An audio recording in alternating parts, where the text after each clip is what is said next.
I cannot in good conscience support the ongoing war in Iran. Iran posed no imminent threat to our nation. Iran posed no imminent threat to our nation. How did you reach that conclusion? I think this is key. I mean, this would be more challenging to explain had the Secretary of State, the President, and the Speaker of the House not come out and said that we conducted this attack at this time because the Israelis were about to do so. Well, I mean, it's definitely true that our Secretary of State, Marco Rubio, stated soon after the US attacked Iran that we did so because Israel was planning to attack first, which would put our soldiers in the region in harm's way. That's a pretty big deal, isn't it? Now, Joe Kent, the former director of the National Counterterrorism Center, spoke to Tucker Carlson in his first interview since resigning yesterday. He resigned from his position, and he stated that contrary to what the entire Trump administration has been claiming, Iran did not pose an imminent threat to the United States. Now, if you listen to actual military experts, and I'm not talking about like, socialist lefties, I'm talking about right-wingers. Okay, people like Colonel Douglas McGregor, who actually advised Trump in his first term, unfortunately no longer. He predicted how this was gonna play out. Colonel Daniel Davis, who I had on the show last week, I was on his program today. Fantastic, really, really good guy, just so on point with his analysis. So for the people who are paying close attention and doing honest analysis of this situation, it is very clear, very obvious that Iran did not pose an imminent threat to the United States. And even the messaging coming from Trump made that clear. We obliterated Iran's nuclear facilities. Iran's ballistic missiles do not have the capacity to hit the United States. So why are we doing this? And more importantly, why are people calling Kent an anti-Semite for plainly stating the truth? So Kent went on to explain that we could have stopped Israel from dragging us into war, especially given that Iran has been willing to negotiate with Trump. At least they were willing to negotiate with Trump prior to the US attacking them. Let's take a look. The Israelis drove the decision to take this action, which we knew would set off a series of events, meaning the Iranians would retaliate. Now, I think there's a potential there where we could have done several different things. We could have simply said to the Israelis, no, you will not.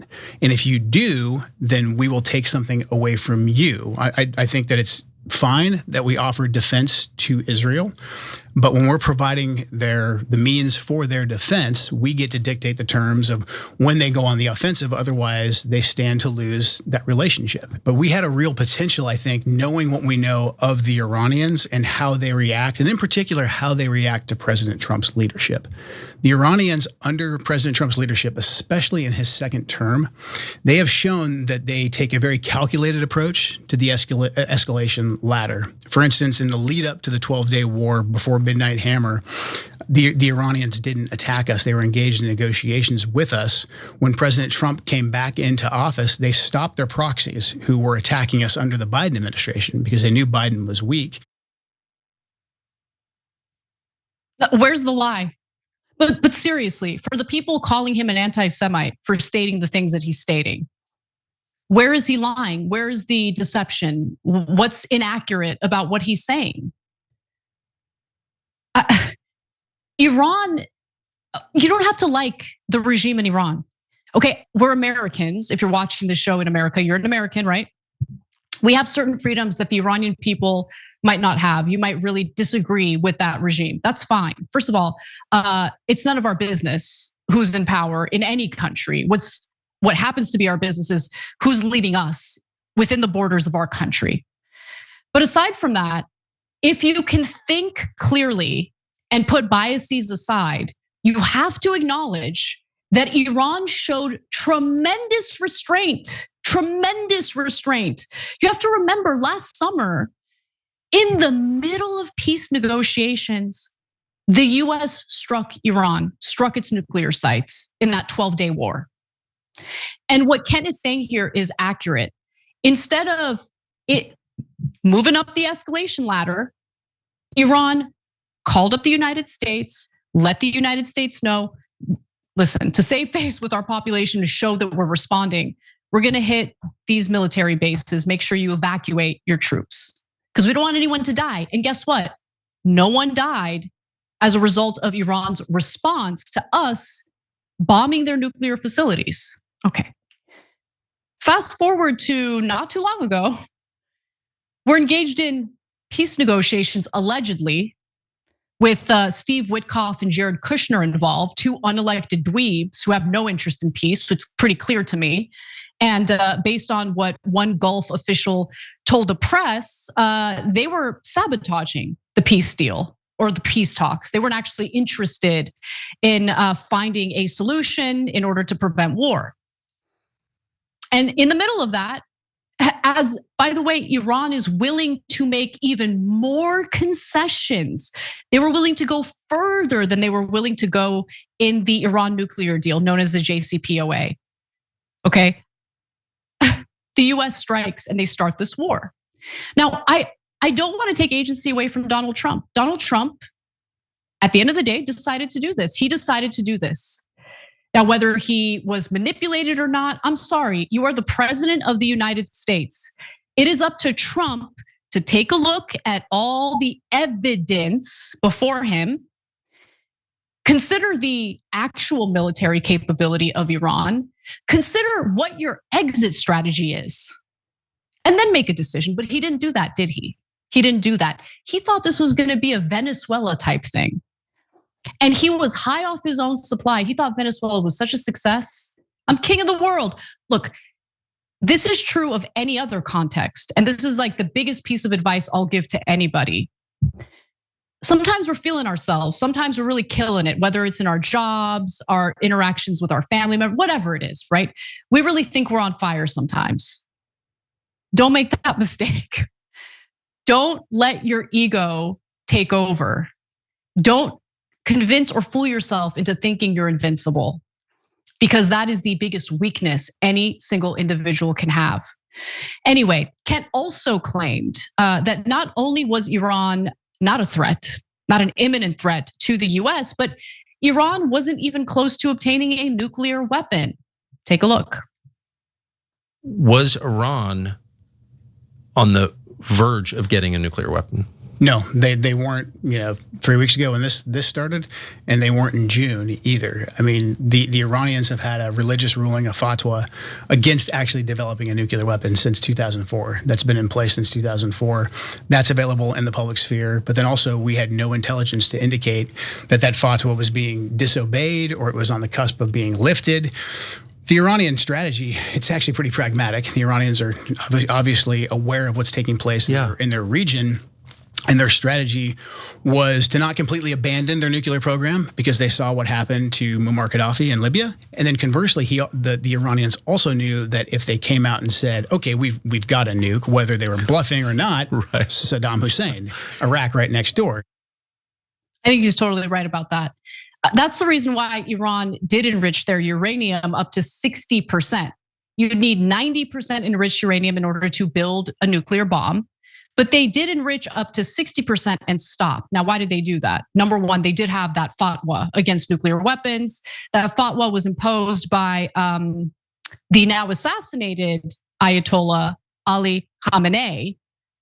That was his fatwa. He's gone now, opening up the possibility of an Ayatollah, his son, who maybe doesn't believe in that fatwa, who's maybe hardened by the fact that several of his family members, including his wife, his mother, dead because of this war. What a disaster, really. And honestly, I also believe, my speculation, and I've heard Dave Smith say this a few times as well, I think that they enriched uranium up to 60% to both have leverage in some of these negotiations, but also to have a latent deterrent, which unfortunately wasn't enough of a deterrent. So all of this begs the question, why did we go to war with Iran? What was the point? What was the purpose? I know that I have my views on this, but why don't we hear from Kent on the influence of neoconservatives and the Israel lobby? This is what I talk about in the letter about this ecosystem of information that's laundered through a lot of prominent neoconservative types that are very sympathetic to the Israeli cause, and then also Israeli government officials who give us things in semi-official channels. What they did was they created basically a shifting red line or a new red line. So that if the president's red line was Iran cannot have a nuclear weapon, we've actually got a lot of trade space in there for a deal to be made, because of what I just described with the Iranian policy. Essentially, the Iranians saying, okay, well, we don't want a nuclear weapon. Well, that means we basically are at a point where we can start negotiating and we can come up with a deal. And the president is a fantastic deal maker. So if your goal is to move us away from any kind of deal and your goal is to move us into a conflict, you have to shift that red line. And that's where a lot of this, I would say, what became a de facto US policy of Iran can have no nuclear enrichment. It was laundered through a lot of the different talking heads, Mark Levin, Mark Dubowitz, you've got the Foundation for the Defense of Democracies, you name it. Washington, D.C. has plenty of pro-Israeli lobbyists who will come and say those things, who will publish think pieces on it, who will go on the media, who will run op-eds in the Wall Street Journal to talk about this, why they can't have any enrichment whatsoever. And then we have a high degree of engagement with Israeli government officials who will come in and say, well, they're enriching and they could enrich or they could enrich more, and that will get them closer to a nuclear weapon. So then enrichment basically became the new US policy. Ken is totally right about that. Moving the goalposts certainly was an obvious tactic by the Israelis, Benjamin Netanyahu in particular. And remember, it wasn't just about nuclear weapons. The more Iran was willing to capitulate to the United States and Israel on uranium enrichment, nuclear weapons, all of that, the further Netanyahu was willing to go in his demands. And so then suddenly you start hearing about how Iran is not allowed to have ballistic missiles. What? So if you don't have a military, you don't have weaponry like ballistic missiles, for instance, you don't have a country. As some of the demilitarized countries in that region, I think, know at this point. You have no way of defending yourself. I would never in a million years be a leader of a Middle Eastern country and give up my ballistic missiles, knowing that Israel is constantly thinking about who to attack next. Well, not them specifically, but who to get the United States to attack next. The US is less likely to attack a country like Iran the way it has attacked Iran if they already have nuclear weapons. I mean, that's certainly true of countries like North Korea, Pakistan. You catch my drift. So if you take a step back and you think about what this war communicates to the rest of the world, to the globe, it is communicating to them, you need to race to obtaining nuclear weapons. Because at some point, your day will come. So Turkey, for instance, right now is being targeted by, there's chatter in Israel. Naftali Bennett is one of the opposition leaders in Israel, opposition leader to Netanyahu. And people are like, oh, it's really just a Netanyahu problem. No, it's not. No, it's not. Naftali Bennett's the one who's going around on Israeli media talking about how Turkey is a real threat. Are we gonna go to war with Turkey next? A NATO ally? Now look, I'm an Armenian, so I've got no love for the Turkish regime. I don't want to go to war with them. Okay? I don't want to go to war with them. But that day will come if we keep moving forward or devolving with this type of ridiculous Israel first foreign policy. Calling Kent an anti-Semite because he's plainly speaking the truth about what motivates our foreign policy is a scumbag move to engage in. Anti-Semitism means that you loathe, hate, discriminate against Jewish people. Until I see evidence of him doing that, I'm not gonna believe for a second he's an anti-Semite. Plus that word, that smear has been cheapened by the likes of Jake Tapper, who, yes, called Kent an anti-Semite. Now, Kent was part of the denials of the 2020 election results, Obviously, I hate that. I disagree with him vehemently on that. But on this particular issue, what he just did this week was the right thing to do, the moral thing to do, the ethical thing to do. And while the majority of the left wing in America is already privy to the games being played by Israel, the right has been a little bit slower to wake up. And so if you're on the left, I hear you if you're critical of Kent for other reasons, but you have to also acknowledge the benefit, the positive side of someone like him spreading this message that's going to be heard by right-wing America. Because we're not going to get this undue influence out of our foreign policy unless all Americans are aware of what's going on. It's really, really important. We have no country if a foreign country is able to dictate our foreign policy. That's not, again, taking agency away from Donald Trump, but we can't deny the fact that this isn't just a Donald Trump problem either. Every administration, the continuity that we see, this favorability toward Israel at the detriment of the United States is a problem. And we have to finally do something about it. We have to purge these people out of our government because Israel's bleeding us dry, man. And it's got to stop. That's all I got to say about that. Every time you ring the bell below, an angel gets his wings. Totally not true, but it does keep you updated on our live shows.